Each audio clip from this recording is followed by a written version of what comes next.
नमस्कार दोस्तों, कैसे हो आप सब। मेरा नाम है विजय कुमार और आप देख रहे हैं कॉमिक्स पिटारा चैनल को। दोस्तों, हम लोग कॉमिक्स पढ़ रहे थे दर्शन दो यमराज, जो कि बांकेलाल की कॉमिक्स है। इसका पहला पार्ट मैंने ऑलरेडी इस चैनल पे अपलोड किया कर दिया है। अगर आपने नहीं देखा है तो सबसे पहले पहले पार्ट को जा करके देखिए, तभी आपको पूरी कहानी समझ में आएगी। तो पहले पार्ट में मैंने इस कॉमिक्स को 30 पेज तक कवर कर लिया था। अब इस पार्ट में इसके आगे की कहानी पढ़ेंगे। तभी कुचलू हाथी हो गया गायब। अरे, कुचलू हाथी कहाँ गया। तभी, अरे, ये पुष्प वर्षा क्यों हो रही है मोटे पर। पुष्प वर्षा, मुझे लगता है कि ब्रिज के कांटों में कोई तिलिस्म है, जो यदि महाराज के शरीर में पेवस्त हो जाते तो महाराज भी कुचलू के समान गायब हो जाते। महारानी जी, बांकेलाल से पूछिए कि उसने प्रबंध मंत्री को कुचलू हाथी की सवारी करने का प्रबंध करने को क्यों कहा। बेटा बाके, इससे पहले कि सब कुचली को लेकर तेरे पीछे पड़ जाए, शीघ्रता से अपना चक्कर चला। ये अमराज श्री, कृपया दूसरा दर्शन देवें। ये फिर से निवेदन करने की मुद्रा में हाथ जोड़ रहा है।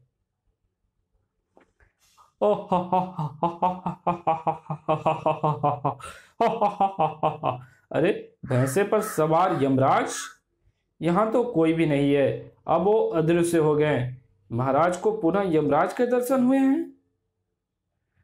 अभी तो पहले दर्शन का प्रभाव भी नहीं कटा, क्योंकि महाराज ने अभी तक श्रीफल का सेवन नहीं किया है। मोटा एक बार फिर मेरे षड्यंत्र से बच गया, किंतु अब नहीं बचेगा। महाराज, कृपया कह दे कि आपने किसी को नहीं देखा। जब देखा है तो कैसे कह दूं। फिर श्रीफल के सेवन के पश्चात, चलो, श्रीफल के सेवन के पश्चात यमराज के प्रथम दर्शन का कुप्रभाव तो कट गया। अब द्वितीय दर्शन का कुप्रभाव काटने के लिए महाराज को किसी काले उग्र सांड के दांत का ताबीज धारण करना होगा, और ये कार्य महाराज को अकेले ही करना होगा। किंतु काला सांड कहाँ है। महाराज, महाराज, गजब हो गया महाराज। एक भयंकर काले सांड ने नगर में उत्पात मचा दिया है। उसने 50 लोगों की हड्डियां तोड़ दी और 100 की पसलियां। वो सैनिक के काबू में नहीं आ रहा है। उसे हम काबू में करेंगे, क्योंकि हम महावीर हैं। नहीं महाराज, नहीं महाराज, महाराज को यम दर्शन हुए हैं, उन्हें मत जाने दो। वीर, तुम बढ़े चलो, धीरे तुम बढ़े चलो। सामने पहाड़ हो, काले साड़ की दहाड़ हो, रुकना तेरा काम नहीं। बा होए तोड़ी था, मैं वो भूतनी देव, भूतनी के पुत्र। लड़ना तेरी शान है, अपने दांत मुझे दे दो काले सांड। नहीं, बा आ राजा होकर निहत्थे पर गद्दा का वार करता है। लानत है तुझ पर।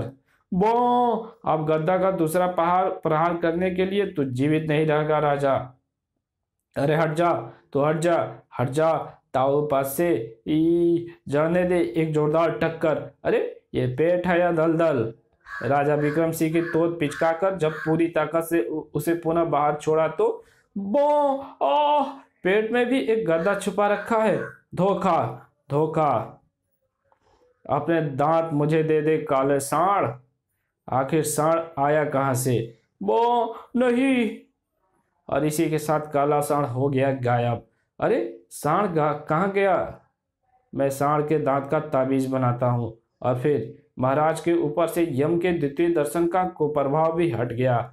बांकेलाल जी, आपने मुझसे 100 स्वर्ण मुद्राओं में काला सांड खरीदा था, किंतु थैली में आधे ठीकरे ही निकले। बांकेलाल जी, मैं ये बताना भूल ही गया था कि विक्षिप्ता बूटी को कम मात्रा जहाँ विक्षिप्तों का उपचार करने में सहायक होती है, वहीं उसकी अधिक मात्रा के सेवन से प्राणी विक्षिप्त होकर उत्पाती हो जाता है। देखा महाराज, आज बांकेलाल का षड्यंत्र पकड़ा गया। बांकेलाल षड्यंत्रकारी, तू तो बहुत दुष्टा निकला। बांकेलाल बेटा, शीघ्रता से यम को तीसरा दर्शन देने को कहो। हे यम श्री, कृपया अंतिम दर्शन देवें।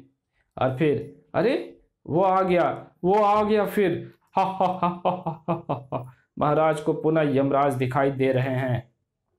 पहले षड्यंत्रों का खुलासा होना चाहिए। बांकेलाल, शीघ्रता से बताओ, तुमने महाराज की सवारी के लिए कुचलू हाथी को क्यों चुना, और काले सांड पर विक्षिप्ता बूटी को क्यों खरीदा। बांकेलाल, मैंने तुझे क्या समझा और तू क्या निकला। मैंने तुझ पर भरोसा किया अबला समझकर तूने मेरे विश्वास को पीट दिया, तबला समझकर। महारानी जी थोड़ा संयम रखे, पहले महाराज का संकट टल जाने दे, उसके पश्चात मुझ पर अभियोग लगाएं। यमराज के तीसरे दर्शन का कुप्रभाव हटाने के लिए अब महाराज को उचाप का फूल प्राप्त करके उसकी पत्तियों के रस का सेवन करना होगा। उचाप का फूल? हाँ, वो रहा उचाप का वृक्ष, इसके अंतिम सिरे पर उगता है उचाप का फूल। महाराज, विशालगढ़ के सबसे ऊंचे इस वृक्ष को देव वृक्ष माना जाता है। आपको स्वयं इस पर चढ़कर उचाप का फूल लाना होगा। कुछ तो रहम करो राजपुरोहित। महाराज, इस पर कैसे चढ़ेंगे? उनकी तोन देखी है? ये देव वृक्ष है बाकेलाल, ये किसी को भी अपने ऊपर चढ़ने देता है।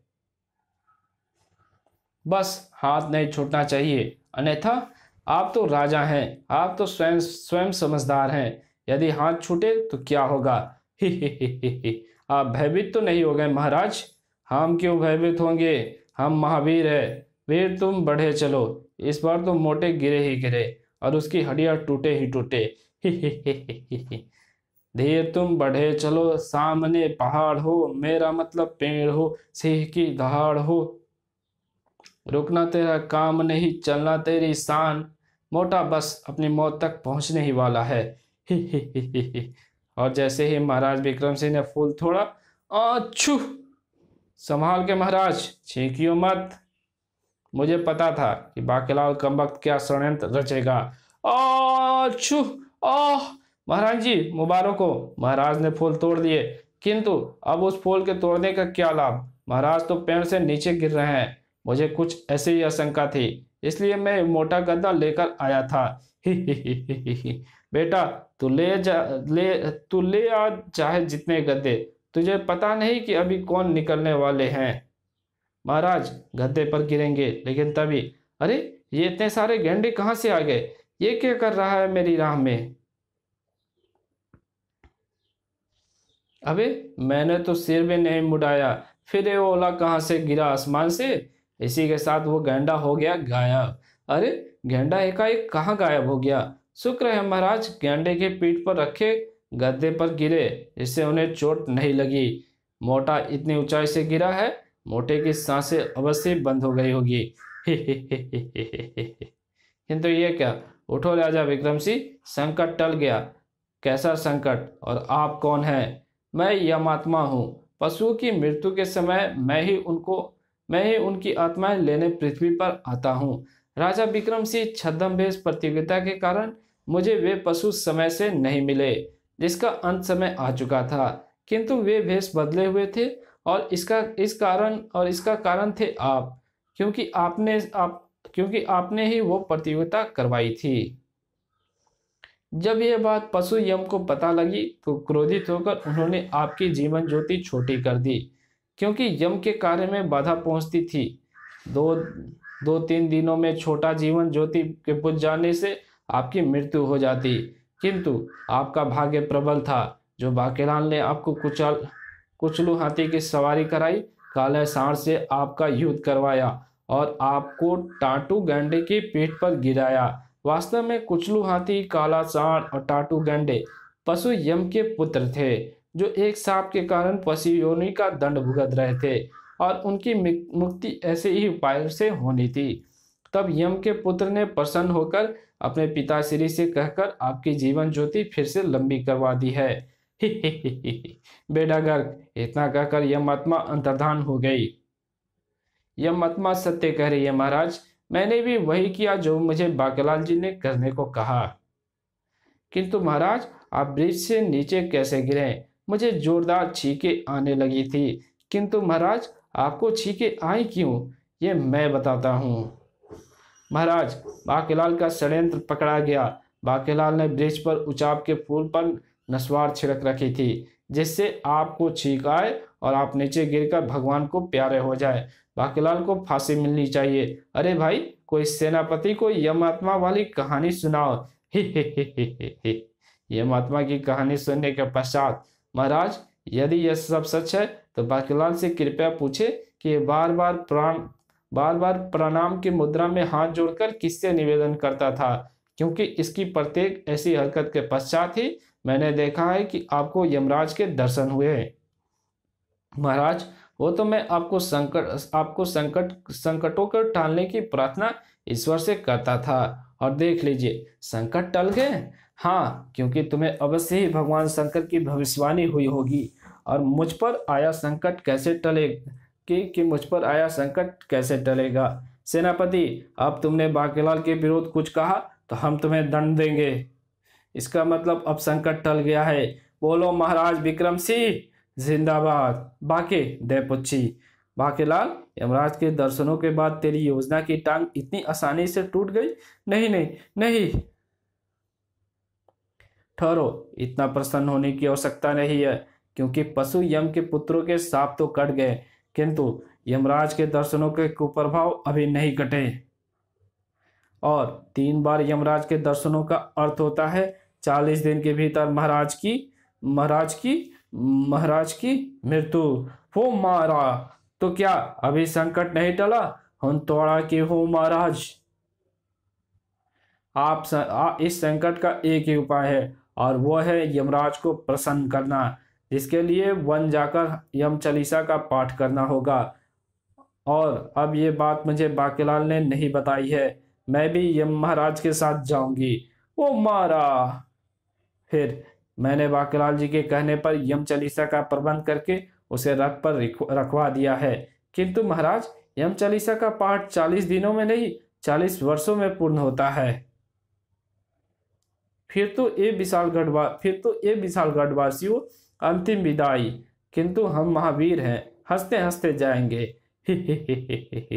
मोटे, अब पढ़ता रहा 40 वर्षों तक यम चालीसा। बांकेलाल की तो प्रसन्नता का ठिकाना ही नहीं था। अब तो सब मिलकर मुझे ही अपना राजा चुनेंगे, तो क्यों ना मैं पहले ही राज सिंहासन पर बैठ जाऊं। आह, घोर आनंद आ रहा है राज सिंहासन पर आसीन होकर। अबे ओ नारा मंत्री, कहाँ मर गया? बोलो महाराज अधिराज बांकेलाल की। अबे बोलो, कोई तो बोलो। चलो मैं ही बोल देता हूँ, जय। अरे बांकेलाल, तुम राज सिंहासन पर? पोई। और वो भी पूरे राजसी ठाट बाट के साथ महाराज, अर्थात पूरे राजसी वस्त्रों और राज मुकुटों सहित। क्यों बांकेलाल? बेटा बांकेलाल, तेरी चोरी पकड़ी गई, मारा गया आज तू। आज एक कमबख्त सेनापति सिद्ध कर देगा कि मेरी नजर महाराज के राज सिंहासन पर है। इस आपदा से बचने की कोई युक्ति सोच। ये सब क्या है बांकेलाल? महाराज, वो सीधी सी बात है महाराज। बांकेलाल की नजर आपके सिंहासन पर थी। नहीं नहीं महाराज, मैं तो आपका सेवक हूँ, आपका हनुमान हूँ। मैं सिंहासन लेकर क्या करूँगा? कृपया मुझे राजपद सौंपकर वानप्रस्थ को मत जाएं। लेकिन हमने कब कहा कि हम तुम्हें राजपद सौंपने वाले हैं? महाराज, मेरे कक्ष में एक पोटली में मुझे राजमुकुट और राजसी वस्त्र मिले, तो मैंने सोचा कि ये भार आपने ही मुझे सौंपने का फैसला कर वो सामान छोड़ा है। अवश्य ही ये किसी की शरारत होगी महाराज। हे। धूर्त कहीं का, क्या कहानी सोची है बचने की। लेकिन अब इस बात को यहीं खत्म करवाना होगा, वरना ये कमबख्त इस बात का ही फायदा उठा लेगा। महाराज, यदि आप फिर भी ज्यादा जिद कर रहे हैं, तो मैं आपकी जुतियां सिंहासन पर रख दूंगा, किंतु स्वयं राज सिंहासन पर नहीं बैठूंगा। नहीं महाराज, कृपया मुझे छोड़कर ना जाएं, अपने बांकेलाल को छोड़कर ना जाएं महाराज। महाराज, आप आए तो किसी को राजा बनाने की सोच कर ही थे, किंतु यदि आप बांकेलाल को राजा बनाएंगे तो ये भावुक होकर आपकी जुतियां राज सिंहासन पर रख देगा, जबकि राज सिंहासन पर तो राजा को ही आसीन होना चाहिए। तो यदि बांकेलाल राजा नहीं होगा तो राजा कौन होगा? बांकेलाल, तुम राजा कैसे हो सकते हो? अभी तो तुम राजा बनने से इनकार कर रहे थे। मैंने कब कहा कि मैं राजा बनूंगा? तो फिर तुमने हाथ क्यों खड़ा किया है? मैं तो कह रहा था कि ईश्वर पर भरोसा रखे, सब ठीक होगा। सेनापति, बांकेलाल के पीछे हाथ धोकर पढ़ना बंद करो और जो कहना है साफ साफ कहो। महाराज, वानप्रस्थ से आपको जल्दी लौटने की कोई उम्मीद दिखाई नहीं पड़ती, अतः मैं चाहता हूं कि हम में से किसी योग्य व्यक्ति को राजपद सौंपकर आप वानप्रस्थ को प्रस्थान करें। और वो योग्य उम्मीदवार मैं हूँ। क्योंकि मैं सेनाओं को नियंत्रित कर सकता हूँ। महाराज मुझे ही चुनेंगे, वो योग्य उम्मीदवार मैं ही हूँ, सारे प्रबंध तो मैं ही करता हूँ। महाराज मुझे ही चुनेंगे। महामंत्री यो वृद्ध होने के कारण राजपट का सर्वाधिक अनुभव मुझे ही है। अंततः मैं ही वो योग्य उम्मीदवार। बाके बेटा, मुख्य सलाहकार तो तू ही है राजा का। घबरा मत, राज सिंहासन तेरा ही होगा, समझा? राज सिंहासन तेरा ही हो गया, समझ? किंतु ये कैसे पता लगेगा कि तुम में से राजपाट के लिए योग्य उम्मीदवार कौन है? तुम सभी को बहुत कम समय में अपनी योग्यता सिद्ध करनी होगी। हमें क्या करना होगा महाराज? ये तो हमारा मुख्य सलाहकार बाकेलाल ही बताएगा। मुझे पता था ऐसा ही होगा। चल बेटा बाकेलाल, शुरू हो जा। महाराज, विशालगढ़ के राजपाट के लिए वही योग्य होगा जो कल सूर्योदय के साथ निकलकर सूर्यास्त से पूर्व पूरे विशालगढ़ का चक्कर लगा कर आएगा। किंतु महाराज, इतने कम समय में कोई भला विशालगढ़ का चक्कर लगाकर कैसे आ सकता है? कम से कम हमारे बुढ़ापे पर भी विचार किया जाए। इसी में तो योग्यता छिपी होगी महामंत्री धर्म सिंह जी। कल सूर्योदय के साथ राजपथ के सभी उम्मीदवार विशालगढ़ का चक्कर लगाने निकल पड़ेंगे। बाकेलाल के मन में अवश्य ही कोई योजना होगी जिससे कि ये विशालगढ़ का चक्कर सबसे पहले लगा कर आएगा। किंतु मैं भी सेनापति मरकप ऐसे वैसे ही नहीं हूँ। चक्कर तो सबसे पहले मैं ही लगा कर आऊंगा। मुझे तो चक्कर के नाम से ही चक्कर आ रहा है। अगले दिन, महाराज, मैं सभी उम्मीदवार के लिए शक्तिवर्धक दूध लाया हूँ। सभी को दूध दिया जाए। सेनापति को केवल मुझसे ही खतरा हो सकता है। ये सेनापति कोई चाल तो नहीं चल रहा? कहीं इसने मेरे दूध में कुछ मिला तो नहीं दिया? किंतु दूध का पात्र मैं अपनी इच्छा से ही उठाऊंगा। सेनापति सभी पात्रों में तो कुछ मिला नहीं सकता। सेनापति ने सबको दूध बांट दिया। तब बाकेलाल, ये अंतिम दूध का पात्र तुम्हारे लिए। सेनापति का बच्चा, गुर्र, उठाऊं या नहीं? उठाना तो पड़ेगा ही, उठाते समय गिरा दूंगा। ठहरो बाकेलाल, सेनापति की इच्छा है कि तुम्हें मैं स्वयं अपने हाथों से दूध पान कराऊं। दुष्ट, गुर्र। ये कमबख्त सेनापति ऐसी धूर्तता से क्यों मुस्कुरा रहा है? बेटा बाकेलाल, अब आएगा मजा। तब स्वयं विक्रम सिंह ने हरी झंडी दिखाकर विशालगढ़ के भावी उम्मीदवारों को रवाना किया। बाकेलाल, तुम्हारी अच्छी सेहत के लिए मैं प्रार्थना करूंगा। बच्चू, तू कितना भी जोर लगा ले, लेकिन विशालगढ़ का चक्कर लगाकर तो मैं ही पहुंचूंगा सबसे पहले, क्योंकि किंतु ये मेरे पेट में एकाएक ही भूचाल जैसे लक्षण क्यों उत्पन्न होने लगे? लगता है ज्वालामुखी फटने वाला है। इससे पूर्व की हर ओर लावा फैल जाए। चलो झाड़ियों के पीछे। सेनापति के बच्चे, दोपहर को खड़ा होने की ताकत भी नहीं बची। किंतु ये मेरा दावा है कि अभी तक एक भी उम्मीदवार विशालगढ़ का चक्कर पूरा करके नहीं लौटा होगा। अब चलो महल, विशालगढ़ का चक्कर भी तो लगाना है। फिर जब बाकेलाल महल के भीतर पहुंचा तो विशालगढ़ का नया राजा सेनापति मरकप जिंदाबाद। लो, बाकेलाल भी आ गया। मैं तो 4 कदम चलकर भी हांफने के कारण पहले ही वापस आ गया था। मुझे तो शादी के 7 फेरे भी मेरी बीवी ने गोद में उठाकर करवाए थे। सेनापति, कमबख्त, हरामखोर, मैं तेरा गला दबा दूंगा। गिरफ्तार कर लो बाकेलाल को। हिम्मत और सब्र से काम लो बाकेलाल, हिम्मत और सब्र से। सेनापति अब राजा बन चुका है। यदि तूने इस समय सेनापति की गर्दन पर हाथ डाला तो कहीं लेने के देने ना पड़ जाए। किंतु सेनापति, तुम इतनी शीघ्र विशालगढ़ का चक्कर लगाकर कैसे लौट आए? बाकेलाल, आज तो हम इसकी बुद्धि के कायल हो गए। इसने तुम्हें भी मात दे दी। संपूर्ण विशालगढ़ के राजा तो हम ही थे। इसने हमारा चक्कर लगाकर एक तरह से पूरे विशालगढ़ का चक्कर लगा लिया। ओह, किंतु मैं ये कार्य तो मैं करने वाला था। इस कमबख्त के मस्तिष्क में ये बात कैसे आ गई? बाकेलाल, भगवान गणेश और कार्तिकेय वाली कहानी मैंने भी पढ़ी हुई थी। जब तूने विशालगढ़ का चक्कर लगाकर आने का प्रस्ताव रखा तो मैं समझ गया कि राजा बनने के लिए तुम्हारे मस्तिष्क में क्या योजना चल रही है। बस जो तुम करना चाहते थे वो मैंने कर लिया। अब बन गया राजा। ही ही ही ही ही ही ही ही ही। तत्पश्चात, अच्छा विशालगढ़ वासियों, हुन अप्पादा चल दे पहनेंगे आ। महाराज शीघ्र लौटना। महाराज निश्चिंत रहे, यम चालीसा पूरी करके ही लौटना। आप मेरी जय जयकार करते हुए राज दरबार में चलो। से बोलो राजा सेनापति मरकब जिंदाबाद। अरे कमबख्तो, राजा के साथ सेनापति क्यों लगा रहे हो? मुर्दाबाद। नारा मंत्री, नारा लगाते रहो। बोलो महाराजाधिराज सेनापति राजा मरकब की जय। पराजय। ये बाकीलाल के मुख पर कुछ अच्छे भाव दिखाई नहीं देते। ऐसे भाव इसके चेहरे पर तभी नजर आते हैं जब इसके दिमाग में योजनाओं की खुजली मस्ती है। बेटा बाकीलाल, अपने षड्यंत्रकारी मस्तिष्क का मंथन करके निकाल कोई योजना, ताकि ये सिंहासन तेरा हो सके और पूरा विशालगढ़ तेरे नामों के उद्घोषों से गूंज उठे।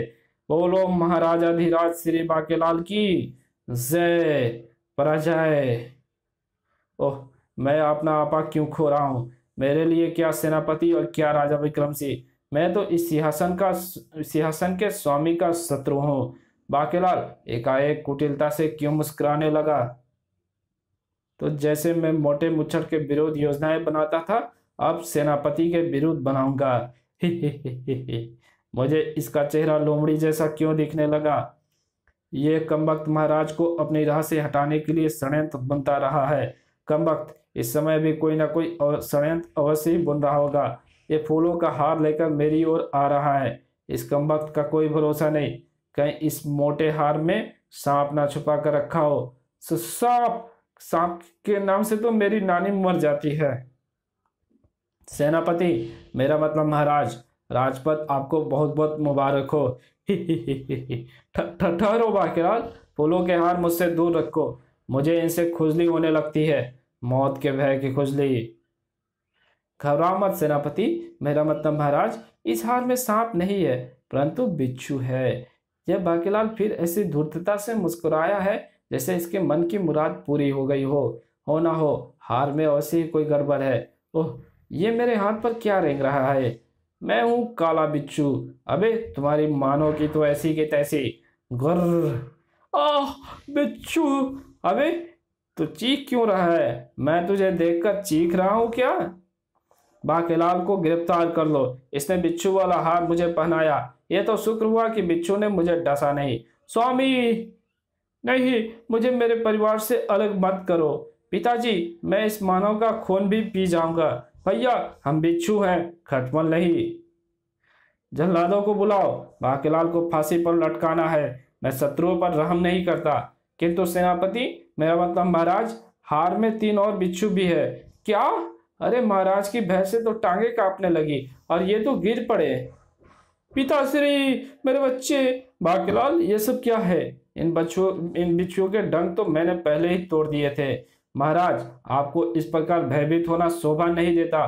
मैं भयभीत होकर नहीं, बल्कि क्रोध के कारण कांप उठा था और नीचे तो मैं बिच्छुओं को कुचलने के लिए गिरा था।